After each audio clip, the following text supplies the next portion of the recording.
You're listening to 50 Pirates in 50 Days on the Sports Objective Podcast. A new era of East Carolina football is here and will begin on August 31st when Mike Houston leads the Pirates into action at NC State. Between now and then, join us for a daily trip down memory lane as we experience Pirate football through the words of the men who made those memorable moments happen.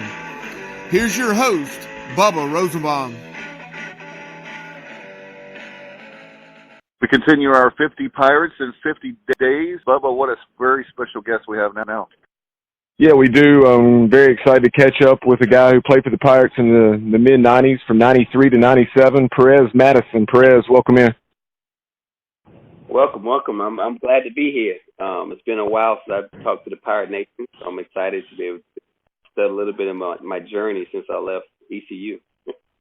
No doubt about it. That's one of the things that's really hard is we get attached to you guys, and all the ladies are playing in the purple and gold, and then all of a sudden we're like, it seems like the 4 years goes by so fast. And I guess starting off, can you tell everybody about, I know you were played for Coach Logan. Can you talk about your recruitment process? And we'll get to, obviously, what you're up to now as well. Yes, no problem. I started in 92, 91, I guess. And that's when I started, when I saw ECU play actually in the Peach Bowl, and I saw Jeff Blake playing. That actually, I enjoyed the energy because it was like a team that nobody really knew about that much down south, where I was from in South Carolina. And because I grew up a Clemson fan and a South Carolina fan, you know, it was all South Carolina, everything, Georgia, Tennessee, those teams. And all of a sudden I'm watching football and this amazing game of the ECU Pirates going 11-1, and they playing against the NC State. And I was like, wow, this is an amazing game. Man, who's this team? And then all of a sudden from there, it piqued my interest. And then Dale Steele at the time was I think he was the receiver coach at the time. Yeah. He started recruiting me. And so I enjoyed that whole process, and I really liked the way everything was going. But I thought I was stuck on Clemson, and I thought I was going to Clemson. They thought I was coming there because I had been a local kid I was always at the Clemson games. So I think they didn't recruit me as hard as they thought, because I thought I was going to come.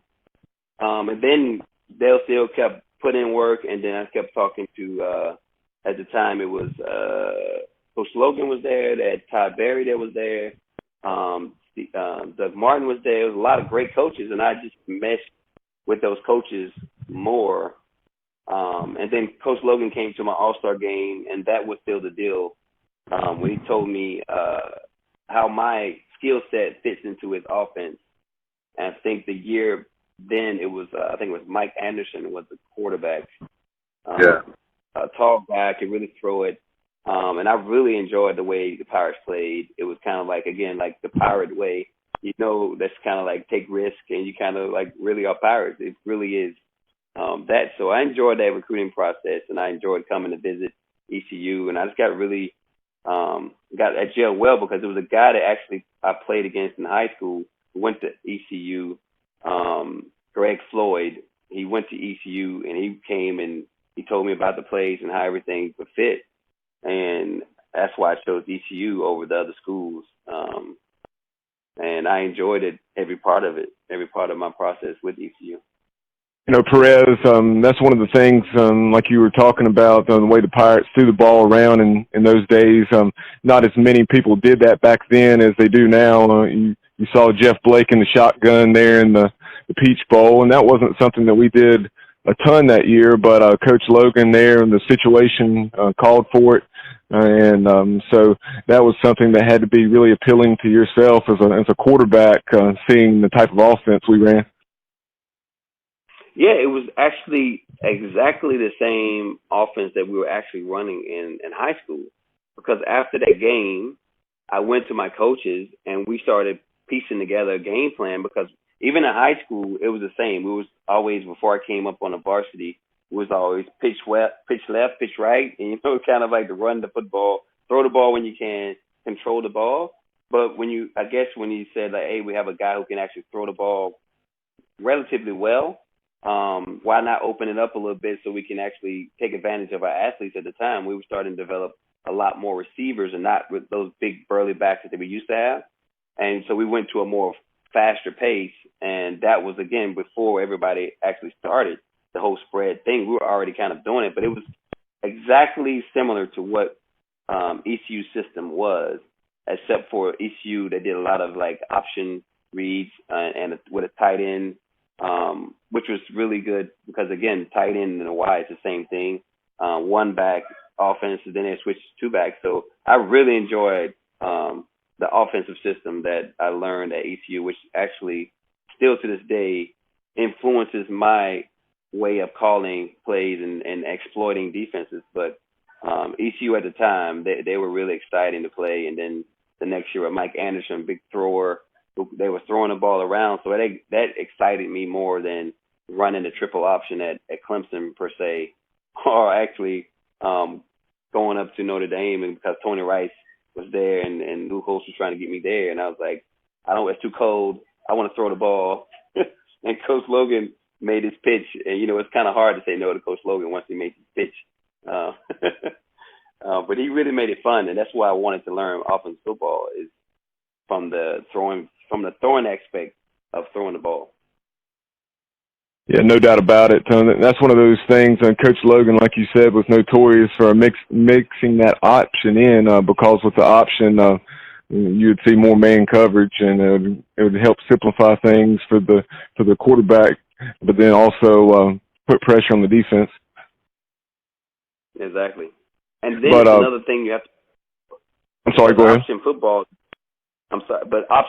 is another thing that the defensive coordinator has to prepare for, which is actually the more difficult, because it's easy to scheme up coverages and, for certain passes. But now we throw the option in, that's an assignment-based type of thing. So if we're throwing the ball around and we're spreading you out, then all of a sudden we get into a formation, two back or with a motion, and all of a sudden now we're running triple option. That totally throws off the defense. And I think I understand now why they kind of implemented 2 or 3 plays of option football, because that was the easier way for us to get the ball into the hands of, let's say, Jarek Smith-Fell or Junior Smith or Scott Harley and all these guys. There was tremendous amount of running backs that we did have come through ECU that was really versatile running backs. We never really had the bell cow, but all our running backs at ECU was actually versatile. They can catch, they can run, they could block.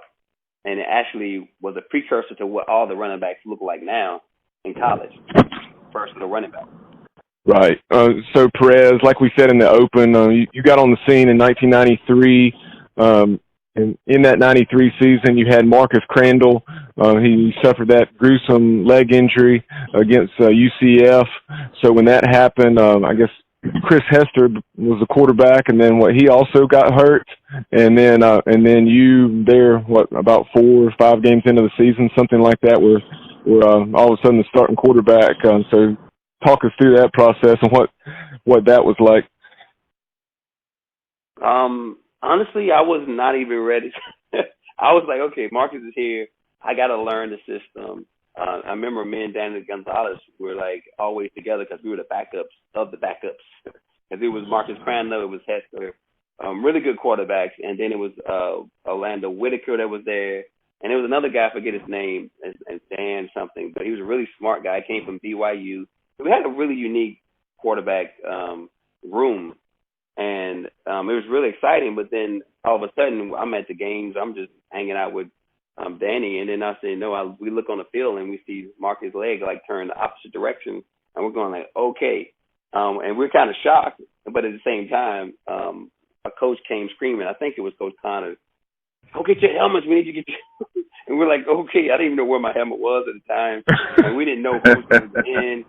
And me and Danny, we're looking shell-shocked, like, okay, this is real now. Like, we thought we had another year to kind of get our feet wet and, understand what's going on. Red shirt, it's kind of like take our time. That totally went out the window, and we had to get ready right now. Thankfully, Hester was there, and Hester was a good quarterback because it was going neck and neck between Hester and Crandell coming into the spring. And I was like, wow, these guys are really good.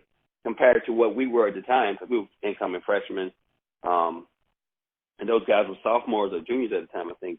And so we came in, but then Hester came in, and we won the game in Central Florida. And then the next game, we went to go play the Washington Huskies, and that was the year that they went undefeated, and they had the national championship team.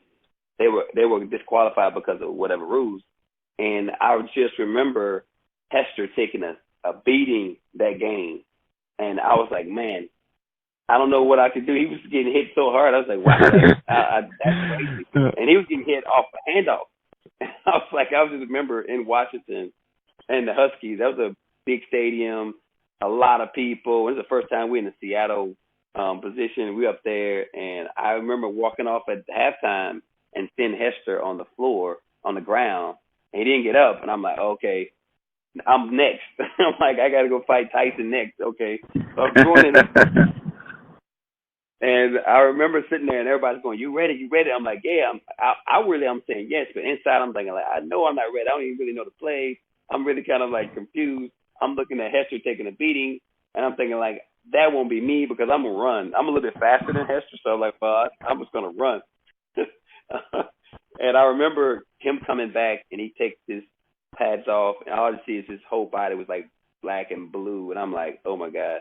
And he's like, he said at that point, he looked at me, and I looked at him, and he said he wasn't going to allow me to go in and take that beating. So he manned up, as he said, and that was the last game they kind of played. And from that game, he never really played a game after that. He was really he kind of canceled his career because he got injured, and he never really recovered. And I was like, geez, that was he took one for the team. He took one for me.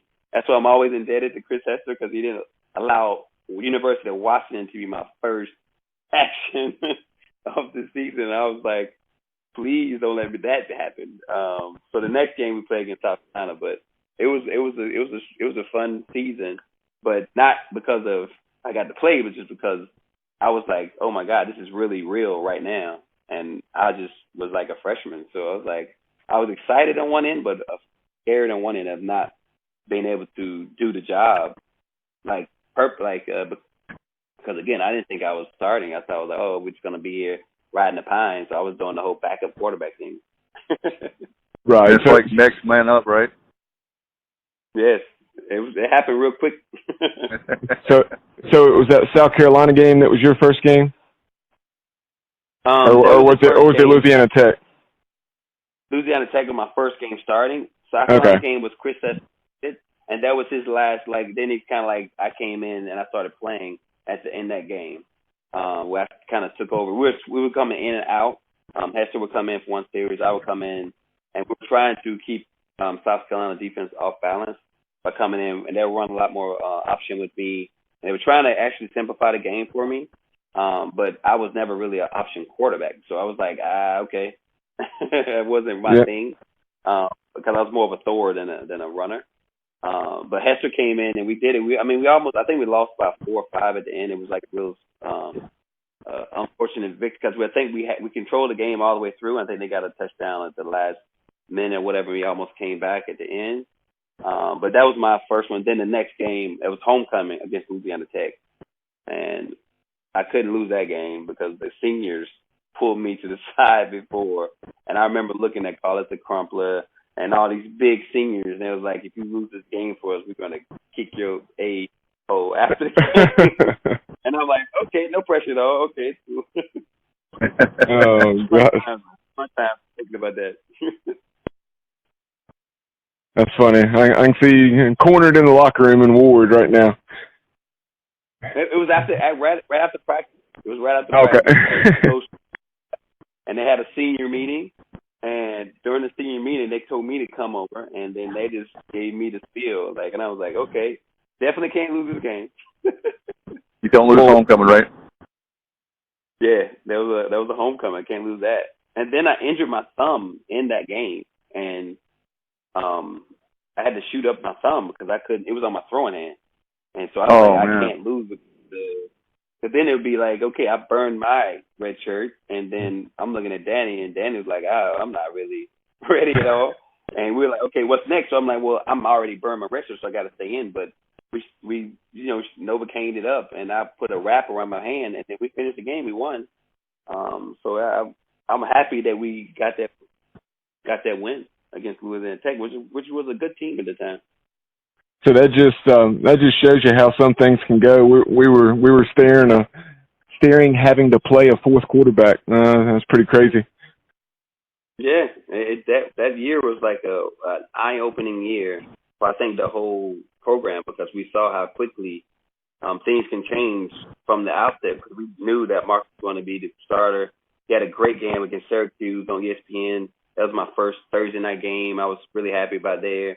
And I was like, okay, Marcus is going to be good. We played against Syracuse against, I think it was Don Graves at the time was the quarterback, and Pasquini was the coach. It was a good game, and we lost it barely. And then we went into the season, and we were like, okay, we're optimistic that we're going to, do some good things. And then Central Florida comes, and the whole season changes, like in the blinking of an eye.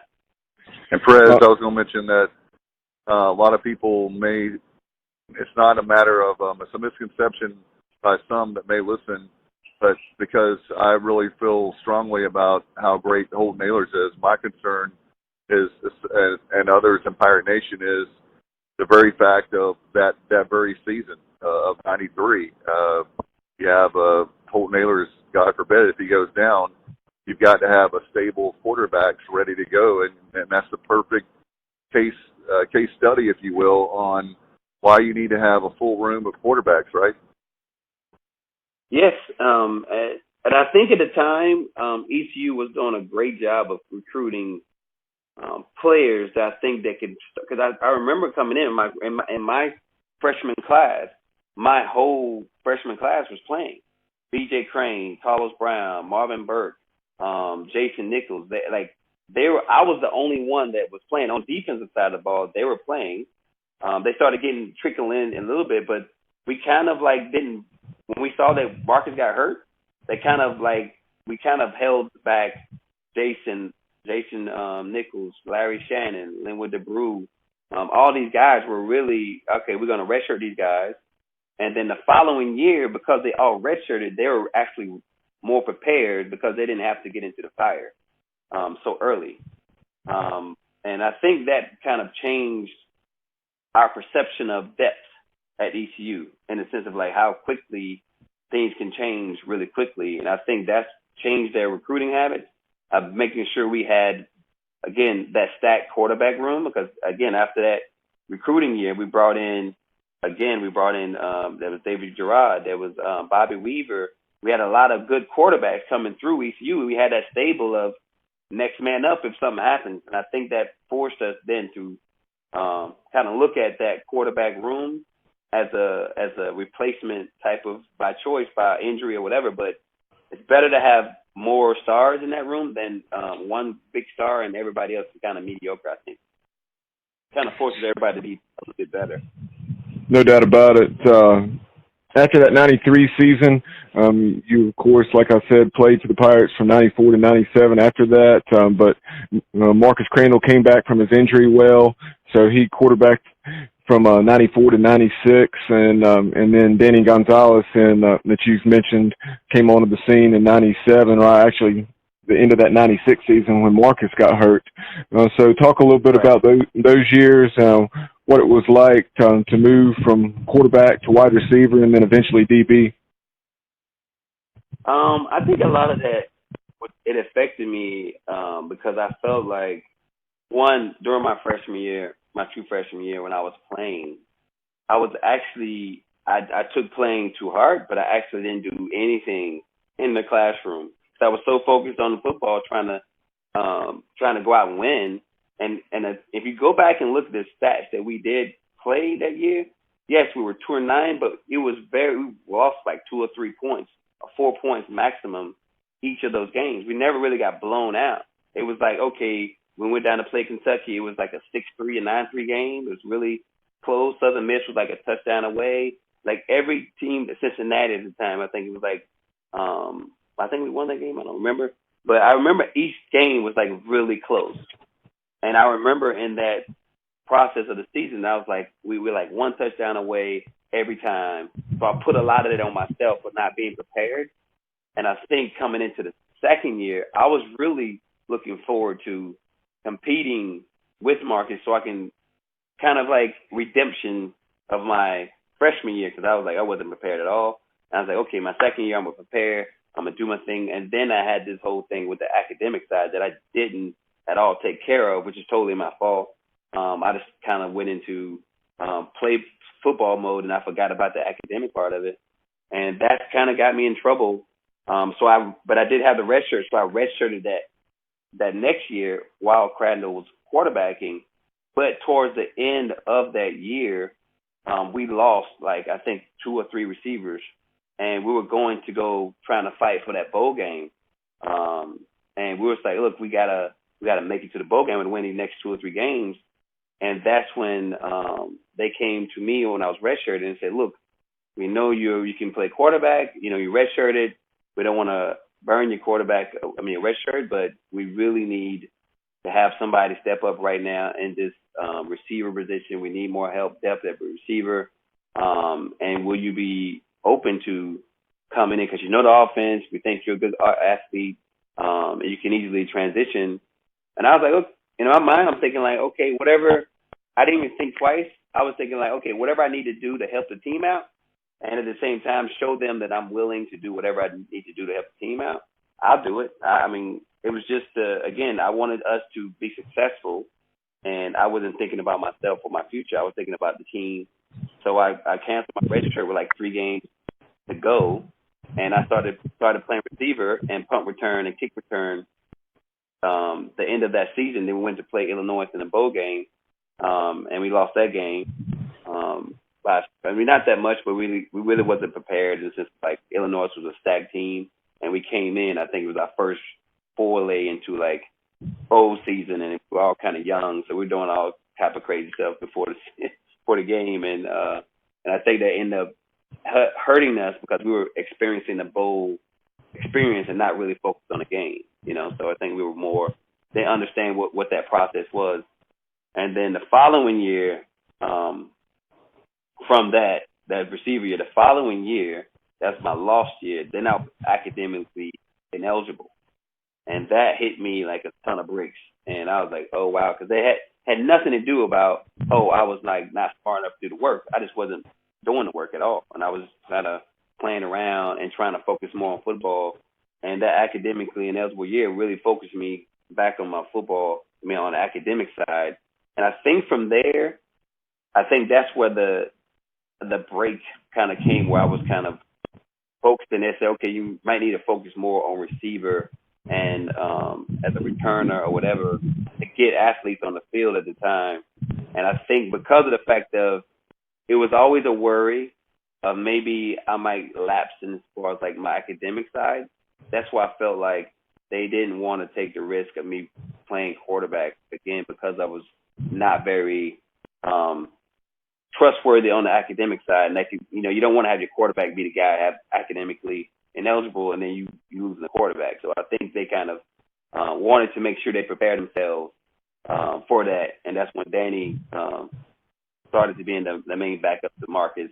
And I was still there, and I was still in the quarterback rooms, but I was actually doing that, and I was learning receiver position and doing punt returns and everything. Like I was more of a utility player.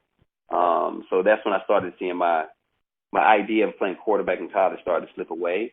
But in my mind, it wasn't going anywhere. I was just like, okay, I'm still preparing myself for, even if I were to go pro, I could play quarterback, receiver, or whatever, like, which is normal, was the normal thing of action for shorter quarterbacks coming into the NFL. So my thought process was like, okay, even if I have to do this work, I can do that and still learn the quarterback position and just kind of keep that eye on the quarterback, but also learn other aspects of the game that I didn't know about, which is more technical, receiver, punt return, kick return, and things of that nature.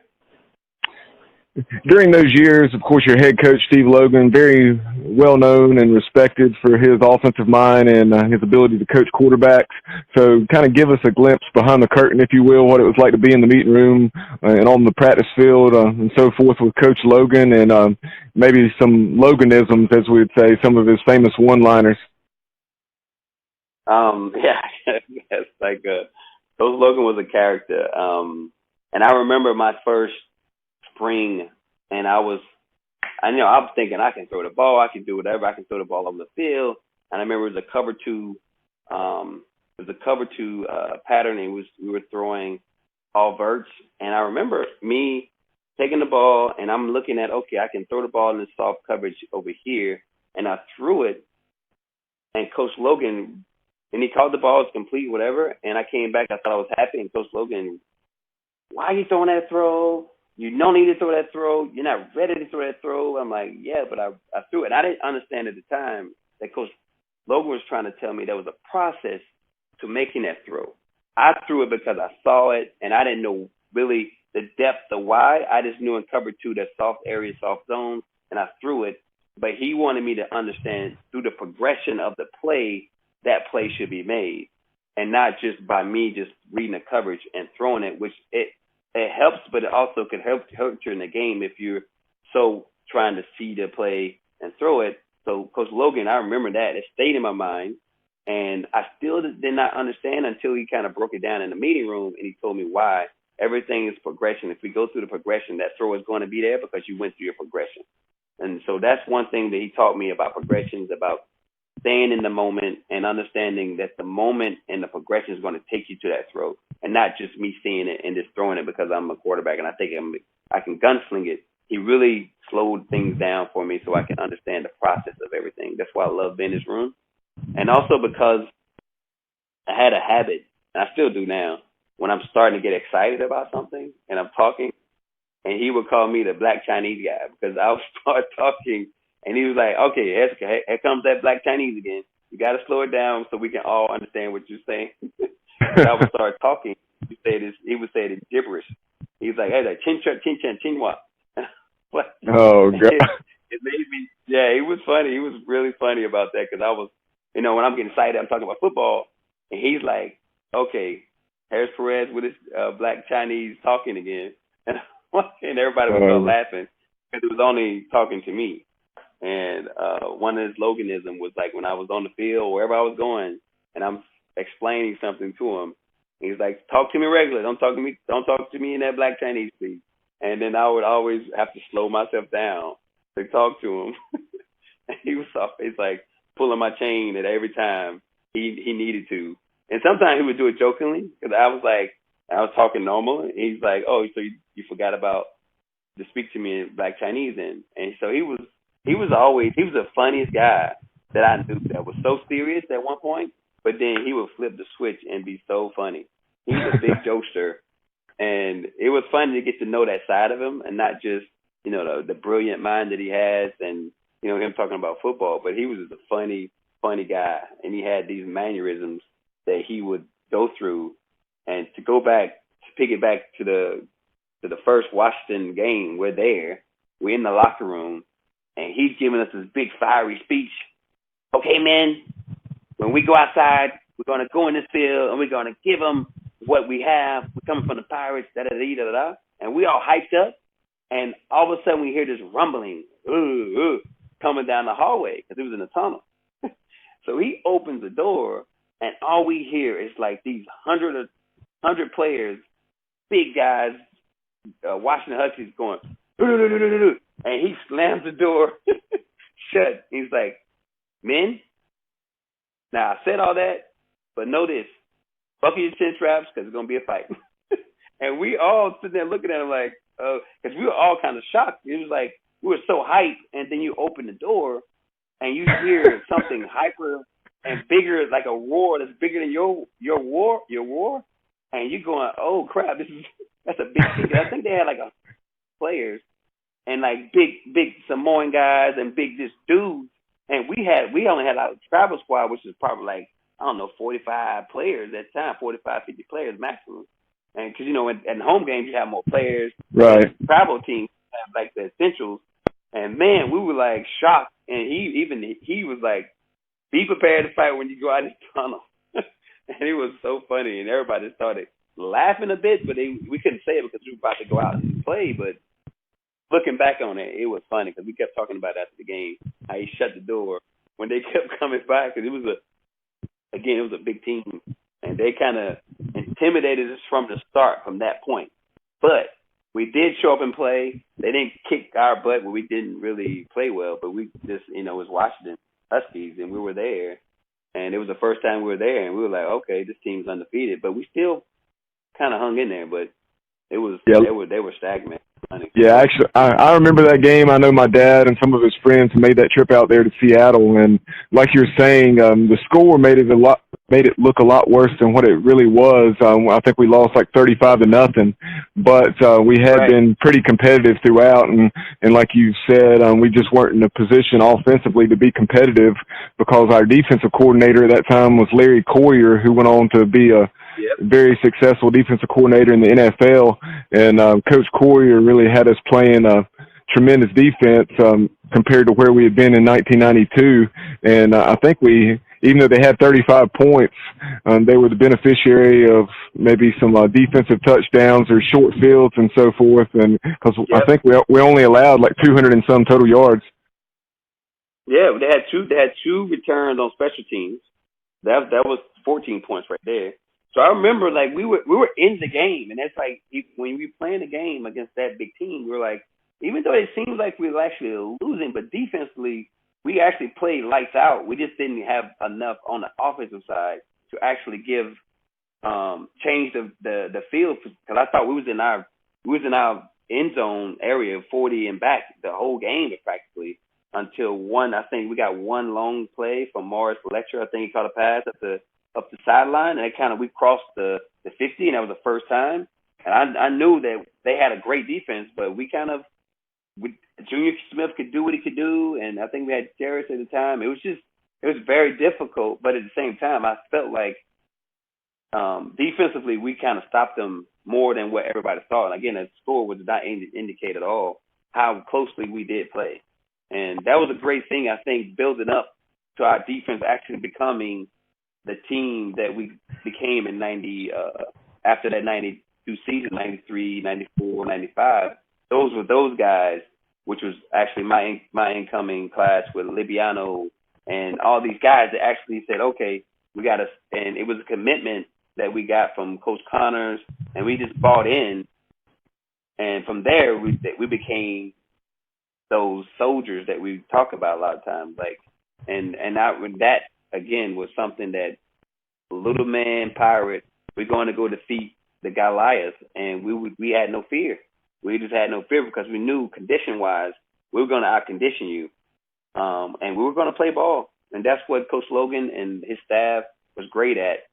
They never allowed us to look at the opponent like they were better. They just allowed us to say, look, if we play our game, we're going to be at the end of the game, and it's going to be a 1 or 2 touchdown difference. And we constantly did that. We constantly surprised ourselves a lot by just preparing, and that staff, again, with Coyer, and then after that was Paul Jett. And, we had some great coaches come through ECU at the time that I was there. And I really, really enjoyed that time I was at ECU. Yeah, the 94, 95, 96 seasons that you referenced, we won something like combined 24 games, and that was certainly one of the best 3-year stretches in program history, and especially in quite some time. We only lost 3 games, but we were left out of the bowl. Yep, 96. So when we were 8-3, and like you said, set at home, despite the fact that we had a blowout win over NC State, a blowout win down in the Orange Bowl against Miami, and some other quality wins for sure. Yep, at South Carolina, where we put like 50-something. Yeah, back in 94, we had put 56 on them, and then in that 96 season, I think we beat them, I don't know, something like 26-7 or something, but it wasn't close. Yeah, it was. I mean, that's what I said. Like, if you catch ECU and we're coming, it's going to be a good game. Like, we wasn't going in and just getting blown out. It was really like a hard-fought game because we were technically we again, we didn't have all the 5-star, 4-star, but we had the guys 3-star, 2-star players that were there, and we just wanted to play ball. We just wanted to play good football, and and buy into what Coach Connors was selling of being those dog soldiers, and and putting that stake in the ground and tying ourselves to that stake, and every man's going to have to carry their load. And that's why we were conditioning like hell, because we knew that we got into the fourth quarter and it was close. We were going to win that game. Yeah. Coach Blackwell, who was the defense coordinator at East Carolina last year, actually has moved on to Old Dominion now with the coaching staff change. But Coach Blackwell, after he had suffered a career-ending injury, he was a volunteer assistant during those times, or a student assistant, and I guess maybe eventually GA, and worked his way on up the ladder. But Coach Blackwell, I know when he came back prior to last season, he was telling stories about the dog soldiers. Yeah, him and I remember Terry Tillman also did the same thing, and they stayed around the program,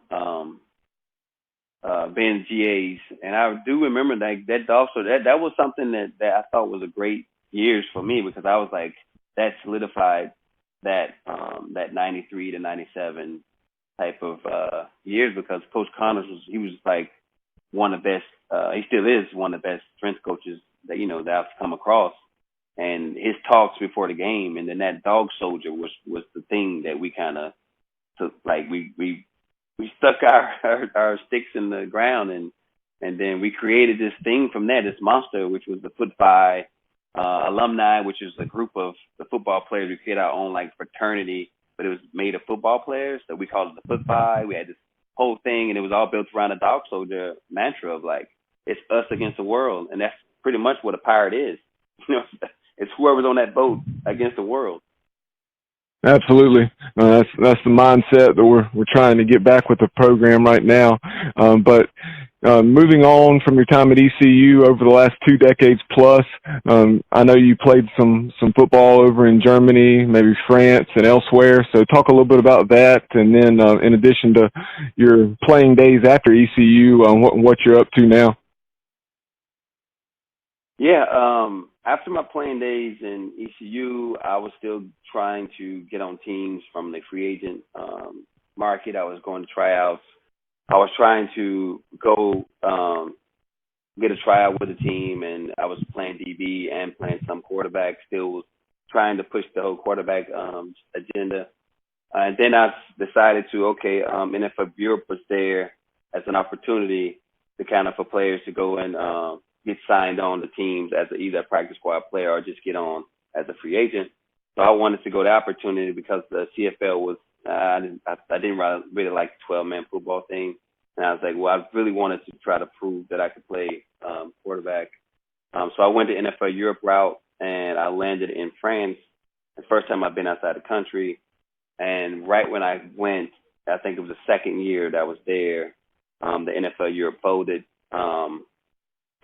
But I was having such a good time because I went through a phase of depression a little bit. I think a lot of players do when they kind of see that their things that they've been doing since they were like 5 years old starting to slip through their fingers, and the reality of you're not going to play in NFL starts to hit. I think a lot of people hit that depression. I think I got a little bit depressed, and I think I needed to go outside and get away from everything.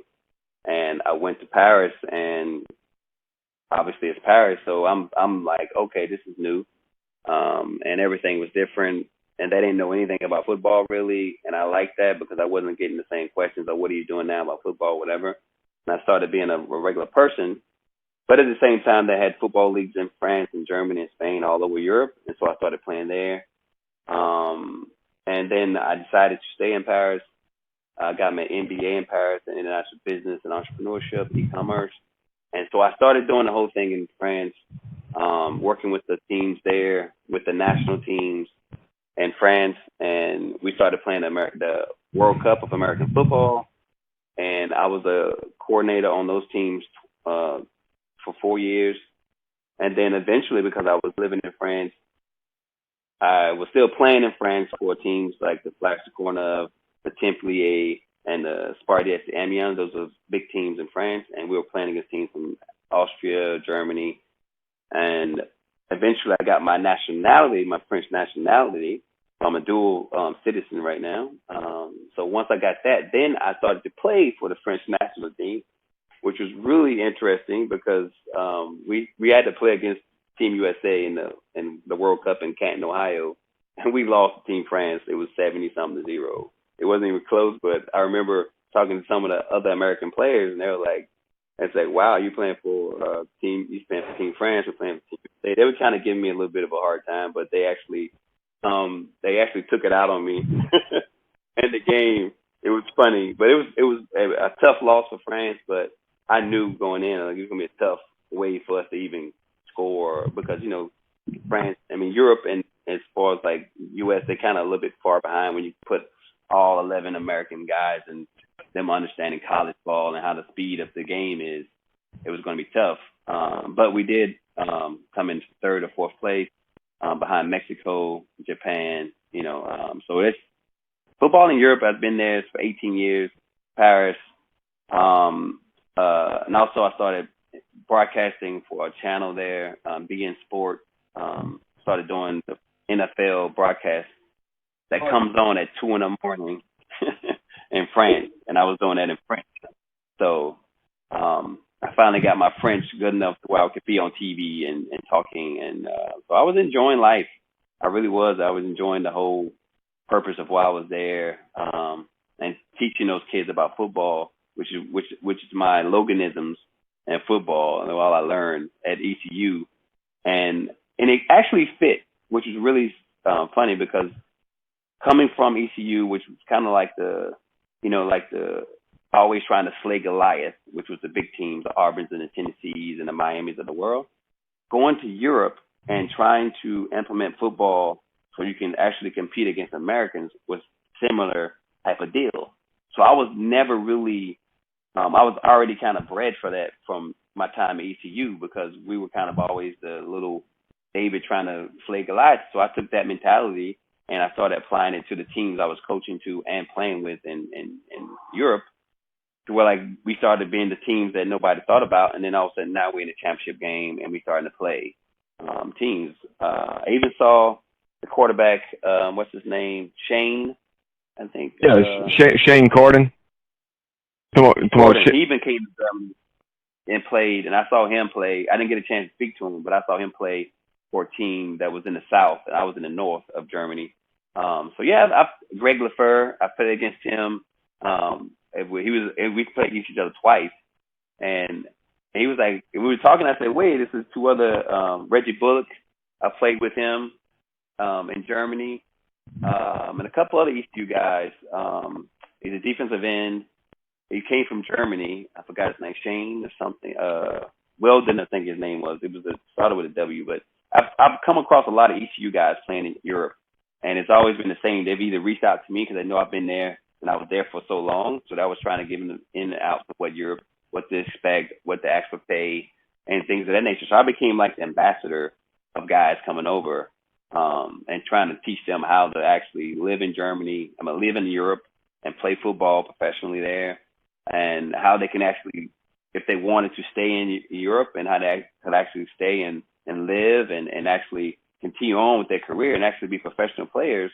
Even though you're not in the NFL, I still made quite a bit of money. And again, I didn't have the wear and tear on my body that most NFL guys have, but I played for a long period of time, and I enjoyed it. And it was just me playing football at that point, trying to give back to the European players. The knowledge that I received from my time at ECU. Yeah, that's pretty cool hearing about that experience, because that's something a lot of people were so geared toward NFL and even CFL, and back years ago with the NFL Europe, but that a lot of Americans, football fans, don't realize that these options are out there. Yes, it's so many now, and it's like the game of football is now in like 64 countries, I want to say. And Japan has their own league, their own college system, their own high school system, and their professional system. That's why they're behind Canada. It's between Japan and Canada majority of the time, as far as like who's behind the USA. And then Germany, they have their own leagues, and France and Austria. It's a huge thing. And again, like I said, I was over there and I was playing for a majority of my professional career. I'm over there and I'm earning really good money. And everything is like, I got an apartment, I got a car, I got insurance, and I'm also working a job. So it doesn't look like you're going to make NFL money, but you are making quite a substantial amount of money. And at the same time, I'm also still living in the country, and I'm enjoying what Europe kind of gives you. And again, you practice it maybe 2 or 3 times a week, and then you play on Saturday or Sunday. So it's not as intense as it is in U.S., but at the same time, it's still, if you want to play football and you want to kind of still continue to go back and have film and be able to be in the conversation, at least in the NFL or CFL, you got to still play. And there's no league in the U.S. other than those spring leagues that come and go that is offering you the opportunity to play a full 16 games and get that film so you can give to teams. So right. I think it's a huge, a great benefit for players to know that there is another way that you can actually continue on and play football and enjoy it and be an ambassador of the sport, that you don't see the impact until you get outside and you go into Europe and you see these kids and they just love football, but they don't have it every Friday, Saturday, and Sunday. You know, they see it on TV and we've lived it. So for them, we are ambassadors of the sport. So I take that really seriously as far as like how I teach football, how I try to get them to, you know, to understand the value of practice and the value of teamwork and the value of understanding that there's a huge goal and there's a huge thing that football teaches you as an individual, as a man, as a growing young man, that it's not always about NFL.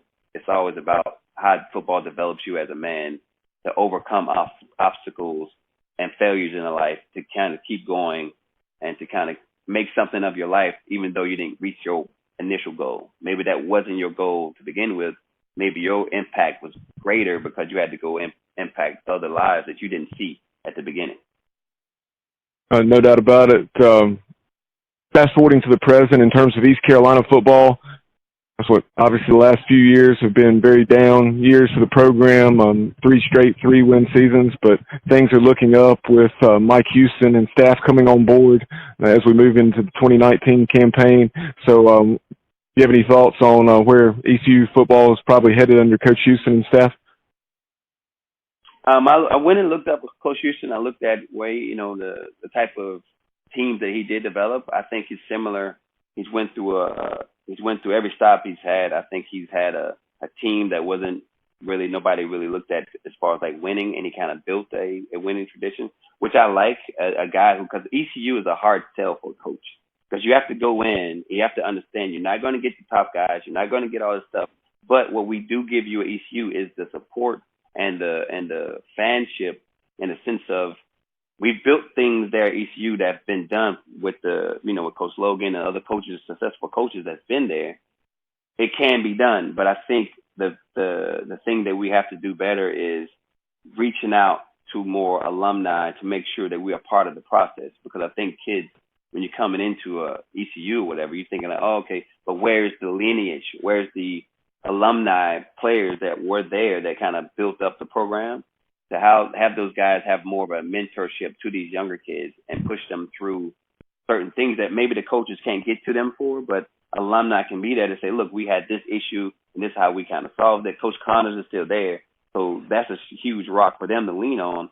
And I think ECU is going to be fine. I think they just have to regain their footing and get back to playing that dog soldier type of football, where like at all, no excuses, get it done.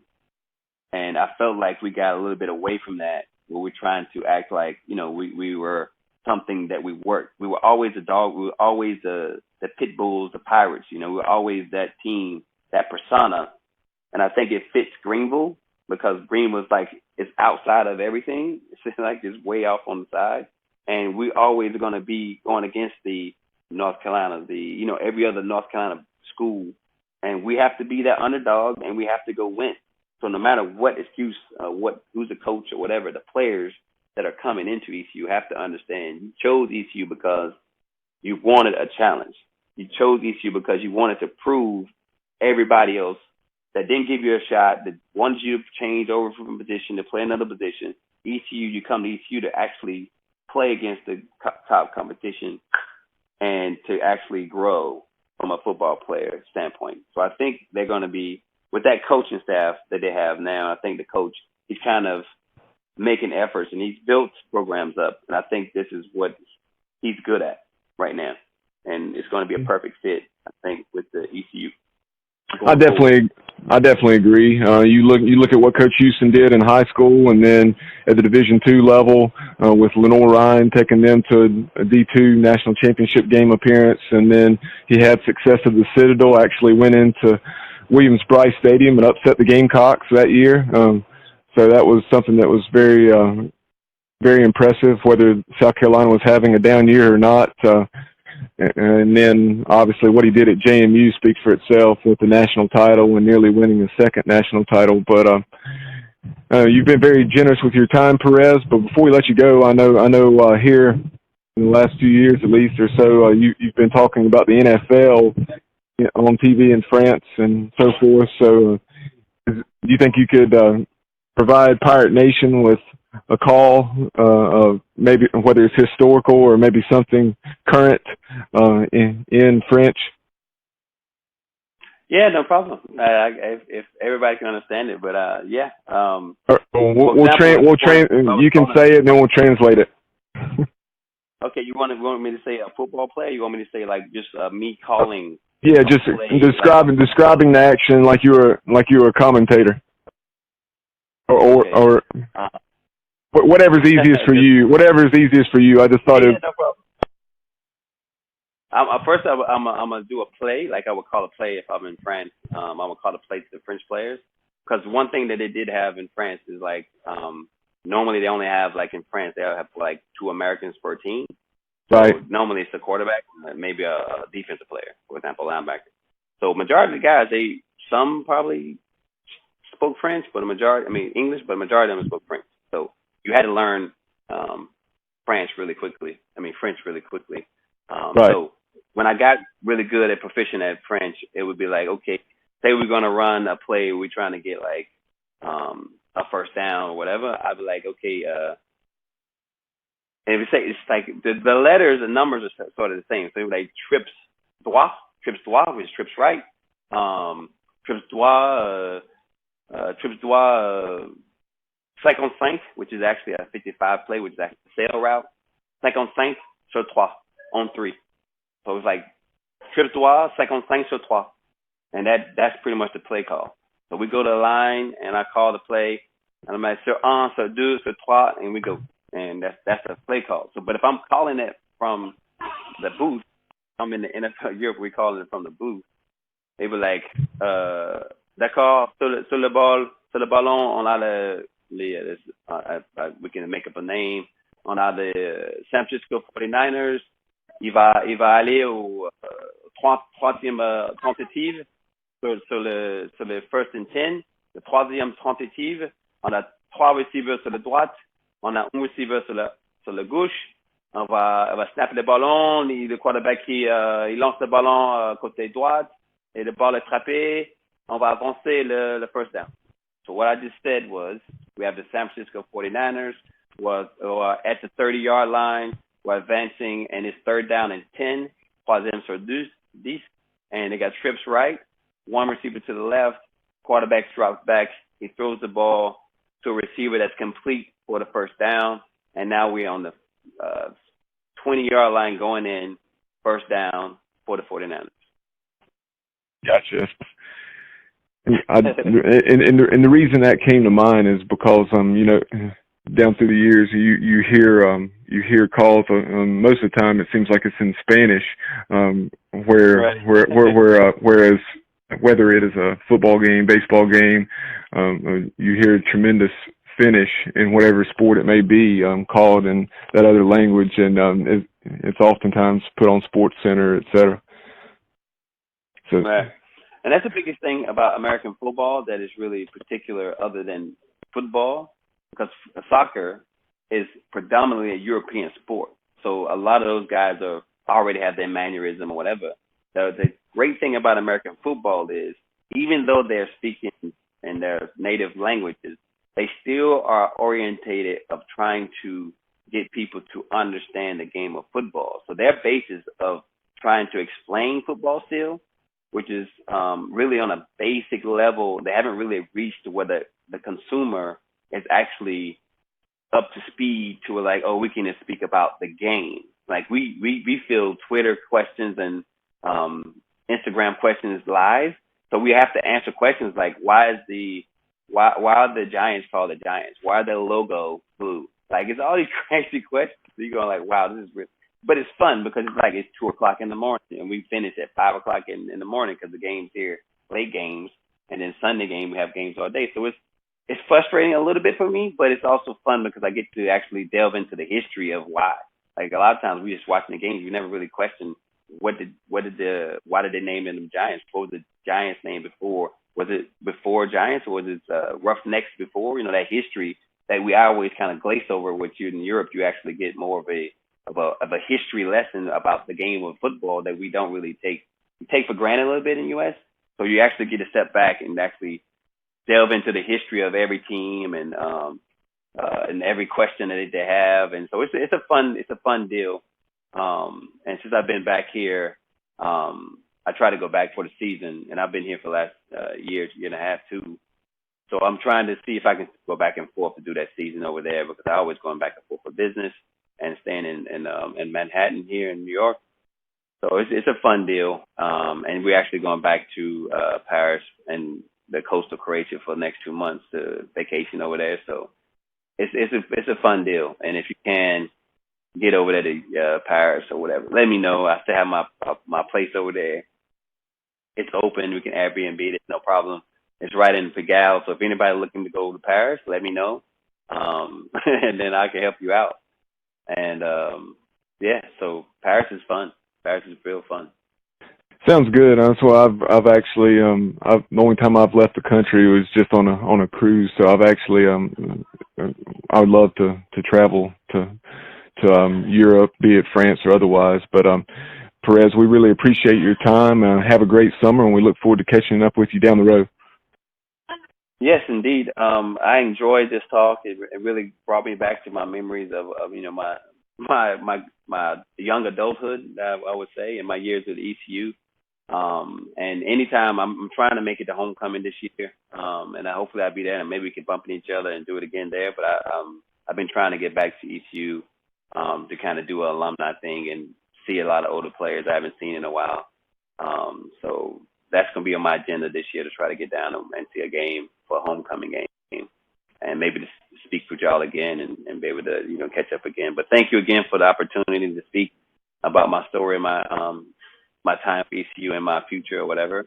And I look forward to hearing more of your podcast. And now I know where to find you and to stay up to breast with ECU and everything that goes on with the Pirates. Once a Pirate, always a Pirate, no matter where you go. Absolutely. We appreciate your support, and we'll certainly stay in touch, and we look forward to hopefully being able to cross paths should you be able to make it down to Greenville in the fall for homecoming. Okay. We'll stay in touch then. All right. Thanks so much. Thank you. All right. Take care. Bye. Bye.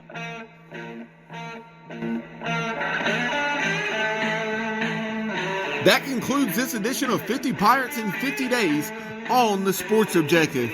Remember, join us daily between now and game day as we'll talk Pirate football with players from various eras. All these interviews are available exclusively on SoundCloud and our YouTube channel. Remember to subscribe and follow so you're alerted when we post new content.